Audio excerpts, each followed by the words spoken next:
time on Dual Destinies. Get psyched, people! In case you missed anything, Athena's here to fill you in on this case. Tenmatara was right there in the manor. Toward the foyer. So we tried doing our investigating there. Tenmatara! You did see him. Keyword being tried. I enjoy stroking this flower. But we did get information elsewhere. I go through with the merger. Order my jinxie dice. Tomorrow is going to be one doozy of a trial. And this big trial starts today on Ace Attorney Dual Destinies. Next!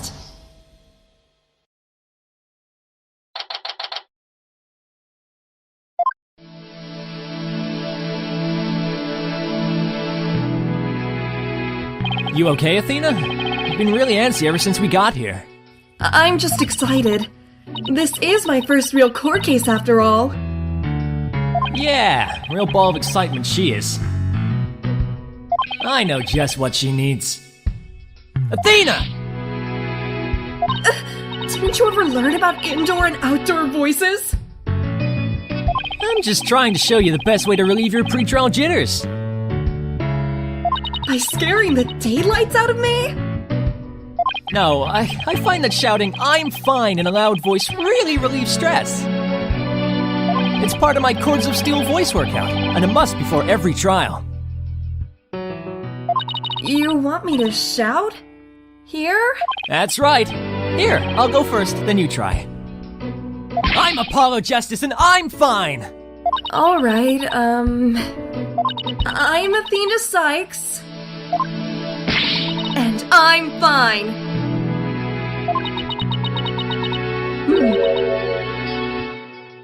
I think that actually worked. I thought it might help. Always works for me. An old friend of mine from junior high and I say it all the time. I see. A proven remedy to calm the soul. I like it. Hey, how about we finish off with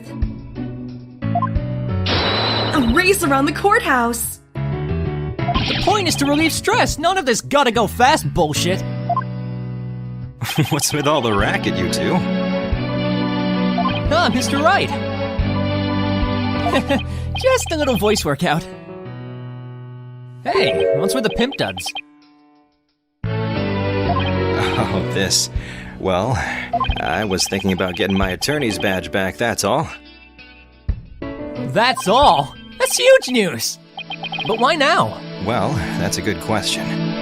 Let's just say that I have a feeling I'll be needed in the courtroom again sometime soon. But we can talk about that another time. No fair. Inquiring minds want to know. Wow. I'm so used to him dressing like a homeless dude.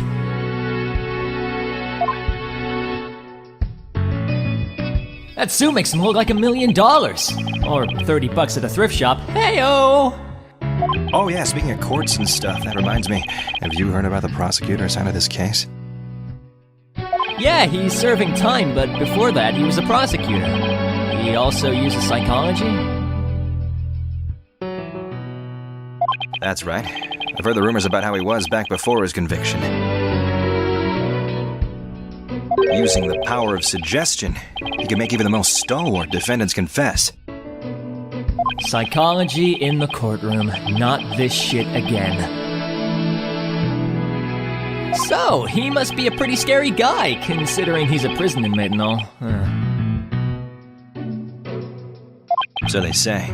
They also say he'll cut you down if you don't shut your trap. Ah, I knew he was gonna be bad news.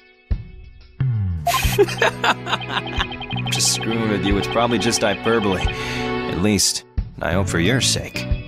Wait, so are you fucking with me or not? Let's just say you should be concise and choose your words carefully. If you'd like to keep that head of yours attached to the rest of your body, that is. Yeah, I know I have a sick sense of humor. That's what you get for being homeless for a while. Yeah. Better tone down my Cords of Steel, too. Alright, let's get serious. You guys ready? It would be a good idea to check the court record again before stepping up to the plate. Right, Mr. Wright. But I'm fine. Are you sure about that, Apollo? Because I'll be watching you from the gallery with eyes like a phoenix. Good luck. Oh, gee, thanks. Remember, eyes like a phoenix. Okay, let's do this. The odds of pulling this off are next to nothing, but, why does this surprise me anymore? Believe in our client, don't be an idiot. That's all we can do. Hang in there, Mayor Tenma. Here comes justice!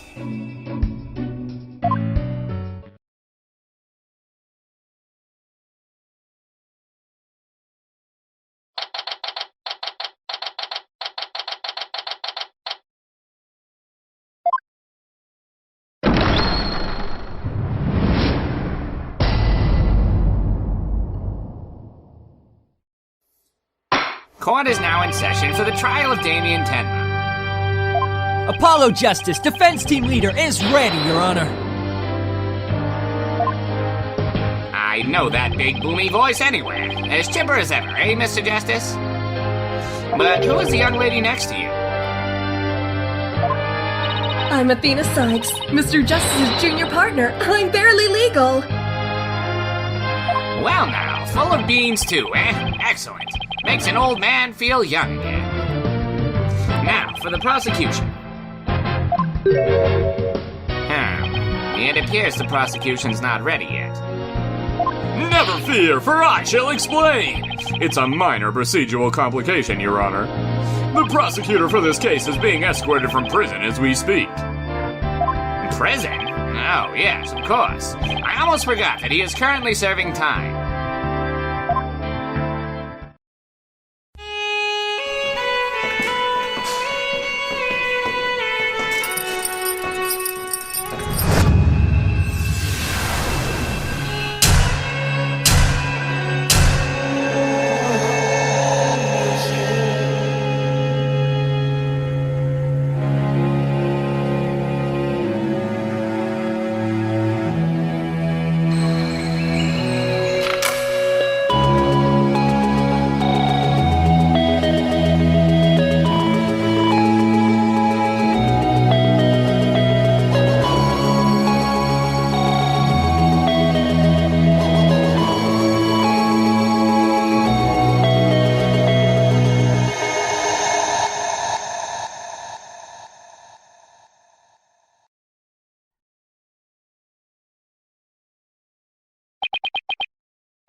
Hey, so is this Chucklenut's gonna face us, or,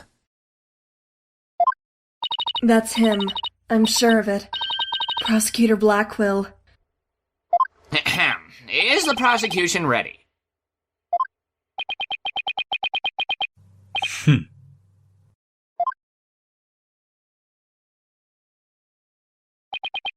Enough jabbering. Get on with it already. Of course. Forgive me.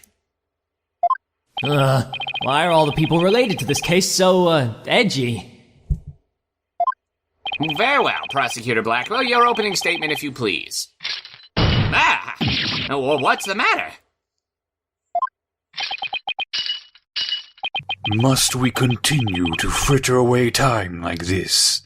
It is all right there in the indictment. An opening statement would be pointless. Pointless? Oh, Looks like the cat, or in this case the prosecutor, has the judge's tongue. You're not funny, Apollo. Shut up, I'm trying! But, we need an opening statement as an overview of the case at hand. Well then, your boldness. If it is so very important, why don't you do the honors? Oh, me? There's a term for people who whine and fuss about how they need silly, useless things, and then decide they no longer want them once it's theirs. A selfish old fool. Huh? Wait, was that the prosecution's opening statement? Old dotards such as you are a plague upon the young. I pity your poor grandchildren. Or is it great-grandchildren?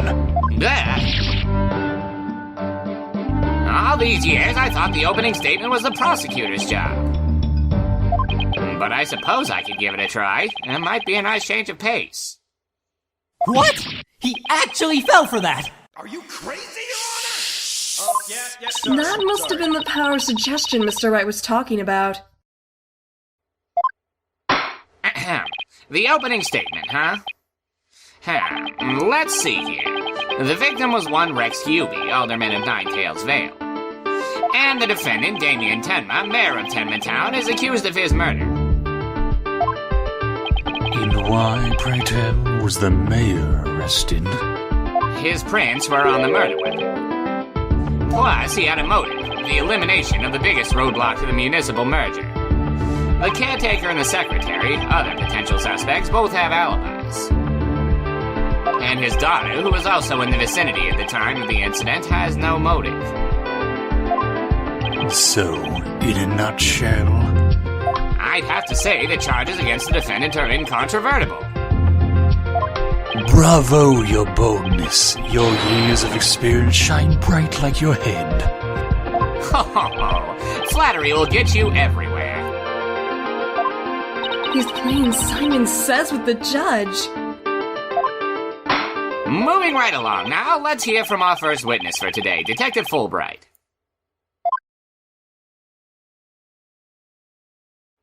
Witness, please state your name and occupation.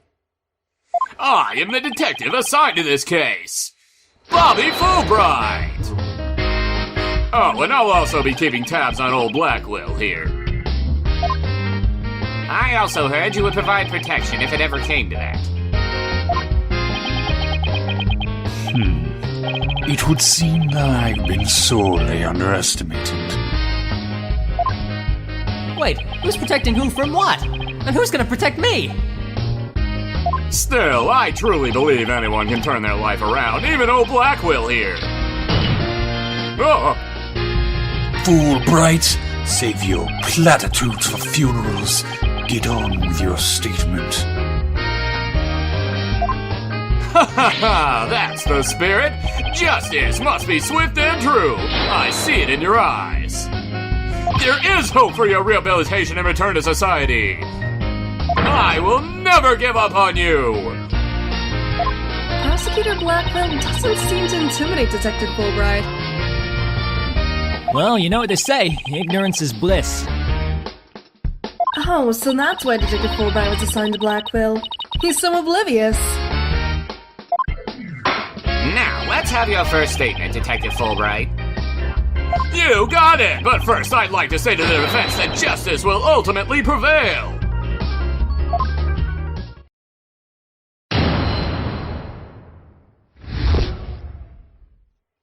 Alderman Hubie was murdered with a spear that had been on the wall. The fingerprints of the defendant, Damien Tenma, were found on the murder weapon.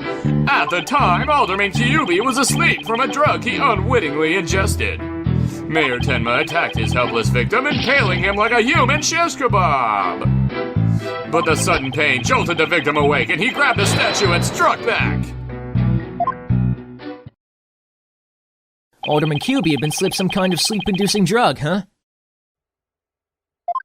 That's right. The accused was scared because the alderman was a former pro wrestler. So he slipped him a drug to make sure he'd be out cold and defenseless. Here's the autopsy report to prove it. And the victim managed to attack his attacker despite being impaled by a spear? That sounds almost superhuman. Is it even possible? Well, he was a former pro wrestler after all. That spear was probably nothing more than a mosquito bite to him. Objection! Not so fast! Don't try to brush it all off by saying the alderman had been a pro wrestler. Do you really expect us to believe he could fight back after being skewered by a spear? I mean, seriously, he got fucking stabbed! Never heard of the incredible feats of which a man is capable of in a pinch, have you? Like the samurai of yore, wrestlers can battle through intense pain. It sharpens their senses. I used to talk about it with a former wrestler I met in the clink. I don't know, it still sounds kinda bullshit.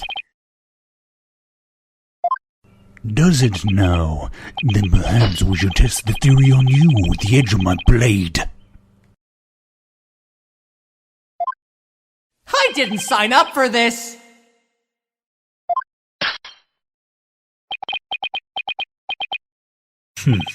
And so your life is spared. For now. Please let those shackles be made of titanium. I don't want to die a virgin. Haha, my investigations are as thorough as they are foolproof, or my name isn't Fulbright. I vow to resign immediately if I ever make a false arrest. The accused prints were on the weapon, and he's the one without an alibi. Quite decisive evidence, wouldn't you agree, your boldness? The defendant is sounding guiltier by the minute. He has the judge leaning toward a guilty verdict, and we're only 15 minutes into the episode.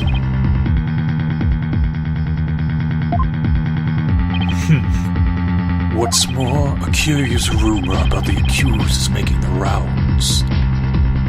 They say he seeks the merger for the purpose of freeing Knerrvana from his imprisonment. Truth be told, I can think of no real reason to show interest in that backwards burg. Perhaps he's a complete nutter and really does seek to release an imaginary demon. Either way, he is raving mad and more than capable of murdering the alderman. That mayor is a strange one, all right. I heard he went on a blood drive, but instead of donating, he tried to make a withdrawal. Order, order! There will be no lame jokes in my court. Your boldness, please take a gander at those charms plastered across his cranium. I hear they're meant to keep him safe from the possession of the demon Knerrvana. Then again...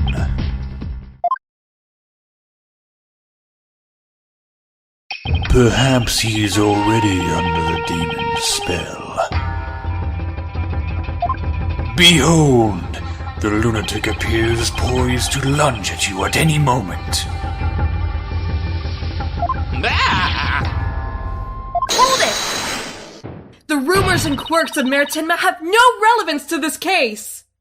Besides, those charms on his head, they're just a fashion statement, I think. And come to think of it, such things don't seem relevant to the case, do they? The prosecution will refrain from dragging our client's reputation through the mud. Oh, what a dreadfully fearsome lass we have here.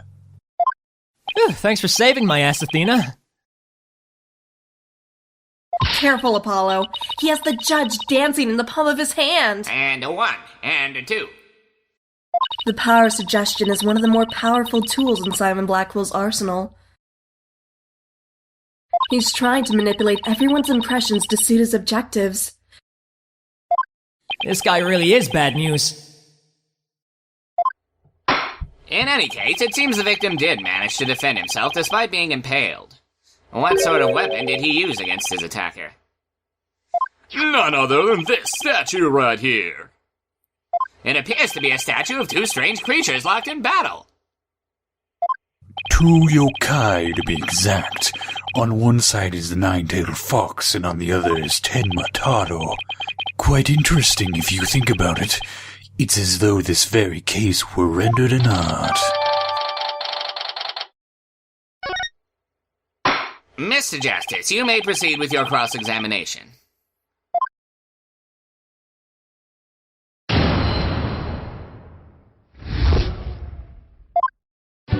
Okay.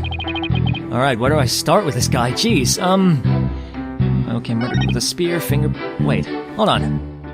Murdered with a spear. It had been on the wall. What does the autopsy report say about that? Anything? No. God damn it! Okay, fingerprints, drugs. God, I'm bad at this. Shish kebabs, statues. I'm gonna save. The first cross-examination and you're already saving your game? No, I'm not. You didn't see anything. Grabbed a statue and struck back.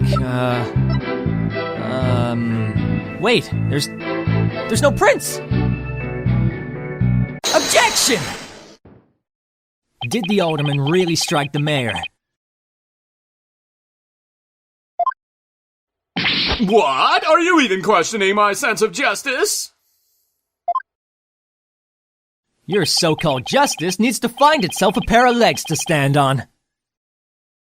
You claim that the alderman struck back after the mayor ran him through. But the statue he supposedly used to defend himself creates a major hole in your theory. It would appear that the defense has a counter-argument. Very well, let's hear what the defense thinks is odd about the detective statue theory. I already know what's so strange about this one. It's easy. There are no fingerprints. There are no fingerprints on this supposedly crucial piece of evidence. And if you look at the crime scene photo, you'll notice that the alderman isn't wearing gloves. Yes, I believe he is quite gloveless indeed. If he touched the statue with his bare hands, he should have left some fingerprints. Detective Fulbright, you did take that into account during your investigation, didn't you? This can't be happening! Did I arrest the wrong man? Oh yeah, you got it, Apollo! You did it, Apollo! You knocked Detective Fulbright off his high horse! Well, it's just 1 point in our favor. Who do you suppose clapped the mayor if it wasn't the alderman? Well, if it wasn't the alderman, that means someone else must have clubbed the mayor. You mean there was a third party there in the Fox chamber? Exactly, and this could be the big break we've been looking for. There does seem to be a hole in the prosecution's argument. Prosecutor Blackquill, would you care to respond to the defense's assertion?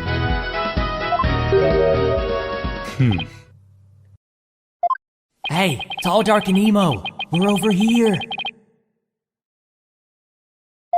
Your mind is as dull as an unhoned blade, Justice Dono. Justice Dono? Man, what a freaking weeaboo. It will take far more than that to cut down Simon Blackquill. A whelp such as you has no hope against my superior swordsmanship. This is a trial, not a sword fight, Prosecutor Blackquill. There's a perfectly good explanation for the lack of prints on the statue. You might recall that blood-stained cloth found on the scene of the crime. Well, it just so happens that the blood was the mayor's. So, what's your point? Hone your mind, boy. Why was there blood on that cloth? Solve that riddle, and you shall see that the hole you thought you found is but an illusion. Now let's see. How was that cloth used? Was it used? Oh, jeez, What else would you use the cloth for other than to wipe up the blood, huh? Maybe the cloth was used to wipe as much of the mayor's blood as possible off the statue. And in the process, the culprit inadvertently erased the alderman's fingerprints as well. Objection! But the mayor did not bother to wipe away his own fingerprints from the murder weapon. Why would he wipe down one weapon but not the other? Careful now. Use what little brains you have left before you speak. Give me a do-over on that one, please! Maybe the alderman wrapped the statue in the cloth. In short, he wasn't touching the statue directly when he used it to strike back against the mayor.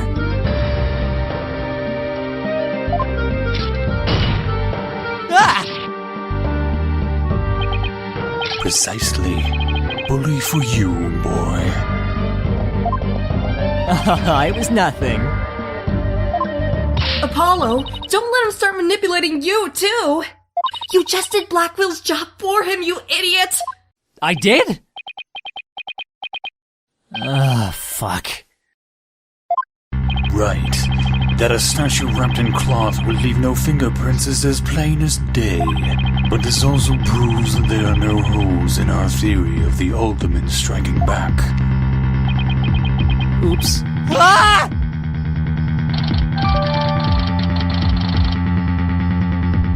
Now do you see how dull your mind is? I'll make sure to sharpen it next time. A particularly frightening inmate once told me that. He always tenderly honed his blades before he went to work, like the samurai of yore. Samurai? Sounds more like a homicidal maniac to me. Actually, he was working in the prison kitchen at the time. Wait, so the inmate was a murdering samurai prison chef? It would seem that the victim and his killer were the only ones there after all. I was kinda attached to that hole. Oh, now what? Apollo, I just thought of something. If they didn't find anyone's fingerprints on the statue,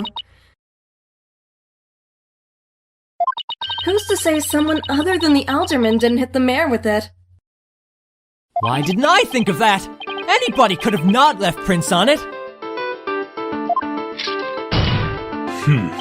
Then who, pray tell, struck the mayor with the statue? Please illuminate us with your wisdom, young lady. There's only one answer. The real killer! Prove the existence of this real killer, then. What evidence have you? Oh, I'll give you evidence, all right. Athena, you sure about this? To borrow your words, Apollo, I'm fine! Take a look at this! Black feathers and tracks, allegedly from a yokai, were found at the scene. I believe they're from the third party who struck the mayor with that statue. Is the defense actually suggesting some sort of monster killed that alderman? That's exactly what I'm suggesting. Hold the fuck up! No, Athena! You just lost what little credibility we had left!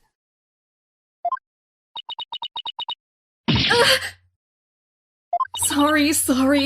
Guess I got carried away. Mr. Justice, we've no time to deal with objections between members of the defense. Sorry, Your Honor. It's just, this kid's still, well, a kid. Ouch, you meanie! I'm gonna sue! Oh yeah? You and what, lawyer? So, is this court to believe the feathers and tracks are from a yokai, as you put it? No, Your Honor. I believe they are a fabrication. The real killer wants us to believe some sort of monster murdered the alderman. Interesting. And why do you suppose the killer would do that? Why indeed? Mr. Justice, you seem as new to this as your partner is. Ouch. Guess I'm not reporting to Mr. Wright. Hoy, Fulbright, explain to his boldness what these brats are missing. You know, the who and why behind those feathers and tracks. What? You mean you can explain all that?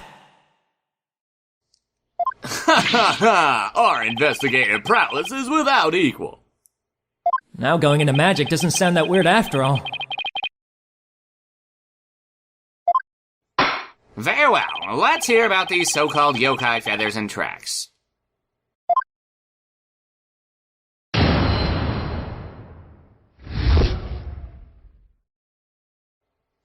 The entire case centers on one man's attempt to crush opposition to the municipal merger. Mayor Tenma panicked when the amazing Ninetails helped embolden the protesters. So he stoked the villagers' fears by fabricating a monster. The strange feathers and tracks he planted made it look like a yokai was the killer. Those feathers and tracks stoked the villagers' fears? Absolutely! He knew exactly how to prey on their superstitious minds.